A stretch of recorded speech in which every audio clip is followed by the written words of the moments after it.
अस्सलाम वालेकुम। उम्मीद है आप सब ठीक होंगे।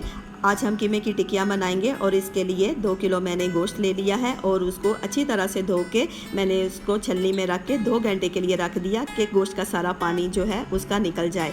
फिर मैंने दरमियाने साइज़ के 3 अदद प्याज ले लिए हैं और साथ मैंने 5-6 अदद सब्ज़ मिर्चें ले ली हैं।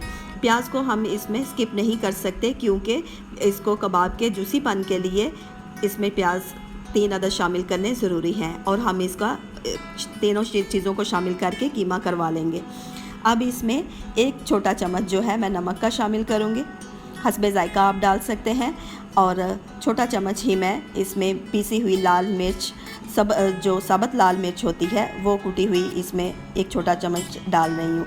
और 1 टीस्पून गरम मसाला, 1 टीस्पून काली मिर्च और 1 टीस्पून ही साबुत धनिया पिसा हुआ इसमें शामिल कर दिया है। और इसमें मैं बेसन वगैरह भुना हुआ वो शामिल नहीं करूँगी, नहीं तो मेरे कबाब खुश्क हो जाएंगे। अब इसको मैं अच्छी तरह से मिक्स कर रही हूँ। अच्छी तरह मिक्स करने के बाद आप इसको 15-20 मिनट के लिए फ्रिज में रख दें, निकाल कर इसकी टिक्कियाँ बना लें। अब मैं इसकी पतली पतली गोल साइज़ की अच्छी तरह से मैं इसकी टिक्कियाँ बना लूँगी। ये हमारी टिक्कियाँ जो है वो तैयार हो गई। और पैन में मैं इसमें 2 चम्मच मैं ऑयल डालूँगी। जो डाइट कॉन्शियस हैं और वो इस तरीके से फ्राई कर सकते हैं। और तवे पे फ्राई करने के लिए 1/2 कप मैंने ऑयल डाला है उस पर। और ये मैं पैन में 3 मैंने शामिल कर दिए हैं फ्राई होने के लिए।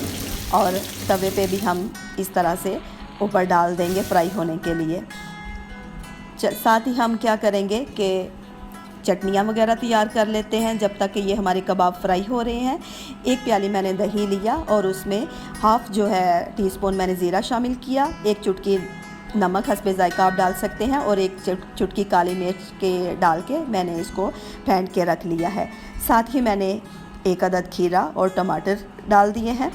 और साथ मैंने प्याज जो है उसको साबुत रिंग की शक्ल में रखने के लिए नीचे मैंने बाउल रखा है। और मैंने 3 चम्मच चिली गार्लिक सॉस के लिए और 5 चम्मच मैंने मायोनीज़ के लिए और उसको मिक्स कर लिया। अब हम अपने कबाबों की साइड जो है वो चेंज कर लेंगे और अपने प्लेटर में निकाल देंगे।